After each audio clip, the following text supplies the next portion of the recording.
SummerSlam's right around the corner.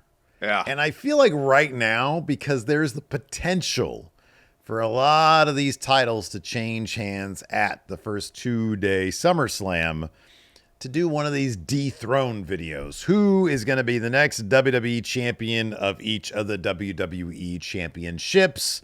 And so we've got all of our names written down here. I'm kind of curious to see how many of your picks are not current feuds, because a lot of these titles could change hands at SummerSlam, Larson. Where would you like to begin? Let's start with WWE Championship. I guess we can start with some of the more obvious ones because it seems pretty clear. There's a very good chance that we're going to get a new WWE Undisputed Champion at SummerSlam. Of course, John Cena is defending against Cody. It makes all the sense in the world for that story to culminate in Cody defeating John Cena. He won't flinch this time and get the win. In fact, that is what I have written down here. Cody will, in fact, defeat John Cena and become your next WWE Undisputed Champion. I can't get out of my head the scenario we laid out the other day on the Smackdown review, where Cody once again assembles the Cody Vengers, but John Cena doesn't. John Cena doesn't have a faction. This is a street fight, so he just calls in, these favors again. Be like, look, guys, this guy's talking about ruining wrestling. He's talking about leaving the company. We have to make sure, and it's just like a complete beatdown. Faces up against John Cena. And it's just like, oh, remember the Nexus? Remember you did this shit? And they just, just Jey Uso starts. Oh, Wade Barrett gets off commentary and joins in even, huh? Yeah, exactly. They bring back in Heath Slater and Ryback and the other guys in the Nexus. Justin Gabriel. Yeah. Regardless, though, even if it doesn't happen at SummerSlam, it's going to be Cody. Yeah. It's going to be Cody. Yeah, he's the dude, so it's going to be him. He's the dude. All right. What's your next most obvious one, Larson? Next most obvious one is Jacob Fatu beating Solo Sikoa at SummerSlam in that steel cage match to get that U.S. title back. I have that as well. That I would be shocked. Shocked, I tell you, if that didn't happen. Yep. Yeah, Jacob's winning that title back for sure. Yeah. After that, this one gets a bit more nebulous. Depending on... So, Jade Cargill is challenging Tiffany Stratton for the WWE Women's title at SummerSlam. Now, it's entirely possible Naomi doesn't get involved. That when she said, I'm done with my beef with Jade. I have the WWE Women's World Championship. I'm focusing on that. She also said, you won't know my next move until I do it. Kind of feel like she's going to end up costing Jade at SummerSlam. Nonetheless, I still feel like Jade is the most likely next champion, even if she doesn't win at SummerSlam. Yeah, I still feel like it's Jade as well. But it's weird because it's face and face. But I was trying to think of like other strong heels. My only backup might be Julia, because she's not necessarily a bad guy. She's just a really tough good guy, or I guess a tweener, if you will. Mm-hmm. Like she don't cheat, she's just like, fucking badass. That's how she's booked. So I could see it being Julia, and somehow, some way, Stratton is able to get through the challenge of Jade Cargill, whether it's Naomi or just straight up. But right now it seems like Jade has the rocket, strapped to her back. So I've got Jade Cargill as well. But it also I think that's not, to me, I don't think that's a lock for SummerSlam, given that there seems to be, like I said, the potential for a lot of turnover. That could be one title that stays with her, either through, like you say, Naomi, or just straight up they go one-on-one and Tiffany comes out on top. Yep. Let's talk the World Heavyweight Championship. So this is, so much of the outcome of this is, of course, pending this whole Seth Rollins injury saga, whether it's real, whether it's work, whether they're doing the surprise return where he cashes in on making a triple threat match between Punk and Gunther, or cashing in on the winner of that match. Assuming this thing with Seth is a work, he's leaving SummerSlam champion, unless they get cold feet about it because, the information's got out. But that doesn't necessarily stop them before. Seth is walking out of SummerSlam as champion, assuming he's not hurt. The question is he just going to make it a triple threat, win that way? Is Punk could actually win have the title for about 6 minutes, and then have Seth cash in on him. So you got two questions here. Number one, what would be more poetic?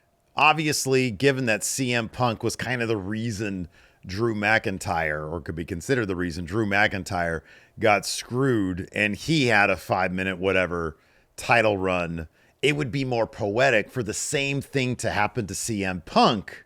He gets a short title reign, he gets cashed in on.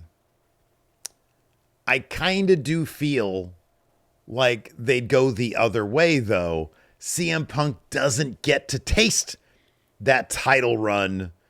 He gets denied it in its entirety. Seth cashes in as a triple threat and wins the title. Even if let's say the injury's a shoot, it's real, Gunther won't lose that until Seth cashes in on him sometime between now and June. I think they'd give Gunther a fucking ridiculous title reign where nobody beats him, and Seth Rollins cashes in on Gunther. He wins it because they want CM Punk to beat Seth Rollins for that title, not Gunther. Yep. So I've got Seth Rollins as well, and I think there is a strong possibility that Gunther retains over CM Punk at SummerSlam, regardless of Seth Rollins. Yeah, that's a possibility. Let's move on to the Women's Intercontinental Championship, currently held by Becky Lynch. Steve, who do you think will be the next Women's Intercontinental Champion? So again, this is a situation where Lyra just won the match with Bayley, but I don't see Bayley going away. I think it's entirely possible that Becky Lynch gets out of this feud still Intercontinental Championship. And in fact, given that the draft is rumored to be shortly after SummerSlam, if they're going to, I don't know. That's the latest I've heard. I don't know if that's changed at all. But I think they might move a couple pieces here and there. Even if they don't do a proper draft, they could just do trades after SummerSlam. Lyra might go over to SmackDown. In fact, in this situation, I ever go on to SmackDown for a specific reason. I got Stephanie Vaquer being the next Intercontinental Champion after Becky. Maybe a little bit going out on a limb here, given that, she is on Raw. She was just on SmackDown, but she's on Raw. So maybe she's the one that dethrones Becky, and neither Bayley nor Lyra get that title off of Becky. I suppose it's a possibility, but I have Lyra here. Just makes the most sense. That's really why. I don't know if it's going to happen at SummerSlam, but it'll happen at some point. I feel like they've done a really good job elevating Lyra so that she probably could just advance up to the world title scene, however it shakes out here, and doesn't need to go back to the Intercontinental Championship. But as you said, it just sort of makes the most sense given the story that they've told. So I definitely think that's probably the most likely one, yeah. Let's talk about the women's tag titles, currently held by Judgment Day. Of course, they're defending against Charlotte and Alexa Bliss at SummerSlam. I don't know if this is a situation with Charlotte and Alexa where they thought, let's do a short-term team-up and then they'll feud, but it's going pretty good right now. Their chemistry's great. And I would not be surprised if Charlotte and Alexa are your next women's tag champs. I would not be surprised at all. In fact, that's what I have here. I have that as well. I think that as soon as they displayed the chemistry that they have, and when they realize that the crowd is immediately, and dude, you and I called this, you add some of the real life Charlotte Flair's personality into the character of Charlotte Flair, and people will like her. And I think they did a really smart thing putting her with somebody who she has genuine chemistry with. Yep. How do you not put the tag titles on them and continue adding more dimension to their relationship? What being tag champions then means for them. 1,000% they should do this, and I got them doing that. Let's talk the Women's World Championship, currently held by Naomi. She's defending against Rhea and Io at SummerSlam. Who's your next Women's World Champion, Steve? I got Bianca Belair. Whether it's Bianca comes back and they've made a deal for her to be on Raw instead of SmackDown, or what the situation is. If post-draft, Naomi then has to deal with Bianca. I hope Naomi has a long run. Same. But in the end, I think it should be Bianca. I think Rhea and Io, they're too obvious, and I think that they could do other things away from all that stuff. And maybe Bianca gets it off Naomi before WrestleMania, and they do Rhea versus Bianca for the women's world title at WrestleMania, like we all thought that they were going to do in the first place. But yeah, I got Bianca. I got Rhea. I'm not saying it's going to happen at SummerSlam because I don't think it will. But yeah, I think Rhea's going to have a feud with Io after SummerSlam. She'll finally beat Io, and it'll be the thing. I did that. Now she'll go and try to get the title back. So, do you think October? Because October 11th is Crown Jewel Perth. Yeah, you think that's a likely situation right there? good chance. Good chance. Good chance. Good chance. Let's talk the Raw Tag Team Championship, Steve. Currently held by Judgment Day. So the question is, if Judgment Day is not going to have the titles, is it War Raiders or New Day who are going to have them?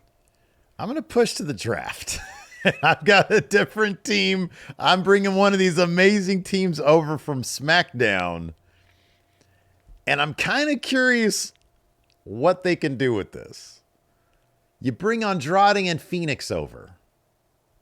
And maybe you just start a faction with Andrade, Phoenix, and Penta. And then Andrade, they can win the tag titles from the Judgment Day. And then, like, maybe they lose them and then they reconfigure the faction a little bit. So we get the Lucha Bros after that. But I think in the meantime, I've got Andrade and Phoenix because, like you just said, it's the War Raiders. It's the New Day. I don't know. Probably going to be the New Day. Yeah, I went with New Day. They're doing funny stuff right now. They are. They'll get him back. Swap the teams up. Could you imagine, dude, the New Day over there on SmackDown where the real tag division is? I know. That'd be great. It would be great. It would be great. Let's talk a couple championships that I have no idea what's going to happen next. Let's start with the Men's Intercontinental Championship, currently held by Dom Mysterio.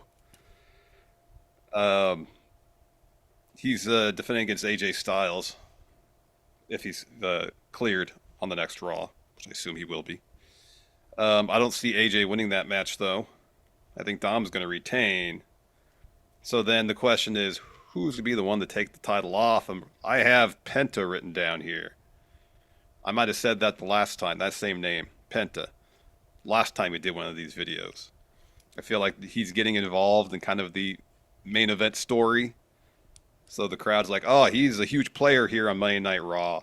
He'll win the Intercontinental Championship and have a good run with it. I got Penta as your next Intercontinental Champion. So regarding the AJ thing, I did think about that for a second. I was like, man, there's too many titles changing hands at SummerSlam. But the idea of Intercontinental Championship or Intercontinental Champion AJ Styles walking into Bound for Glory for one match, putting the WWE title on the line there, trying to get that 10,000 in attendance. Maybe I could see that. However, I'm going to go this way, Larson, because I do remember what your answer was last time we did this. And in fact, I think my answer was Penta, but your answer is my answer this time. Yeah, Finn Balor. This guy loves shining up those championship titles for his stablemates, but he's always got one eye on that Intercontinental Championship. You're really trying to manifest this Finn Balor push 2025. Oh, dude, we're already well on our way. It's July, and he's already tag champion. Next up, singles gold. He's going to turn on Dom Mysterio. Yeah, he's having too much fun right now with this Liv Morgan situation.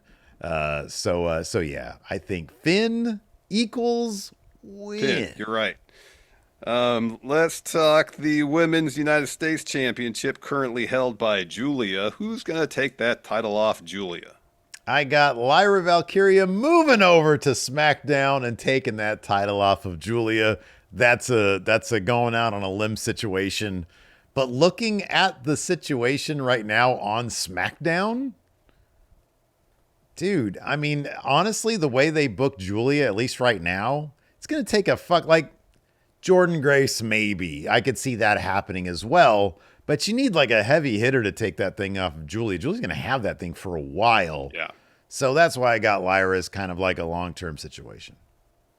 You mentioned Jordan Grace. That's who I have written down here. I think Julia is going to have that title for a while. And there's a good chance she'll still be holding on to it by the time Jordan Grace gets called up, which actually could happen as soon as the draft. And yeah, Jordan Grace versus Julia, a feud for that U.S. title would be awesome.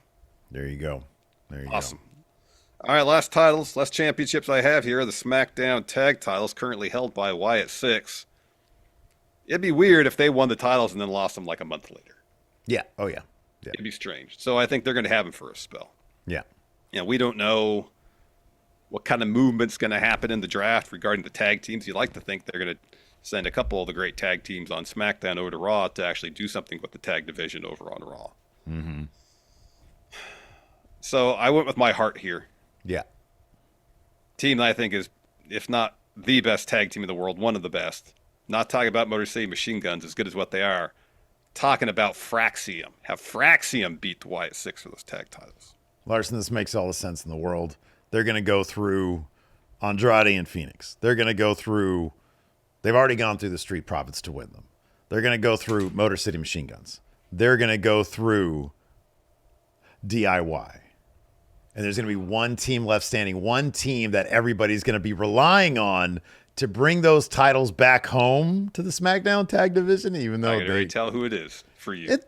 Well, I was going to say Fraxium. Oh, I thought you were going to go with Los Garza. Oh, shit. Los Garza. That's my answer. Los Garza. Oh, my God. How did I forget about How did you forget about Los Garza? They're in AAA. Oh, it's got to be Los Garza. Los Garza equals win. Yeah, we get to see them do that awesome finish of theirs, man. Hell yeah.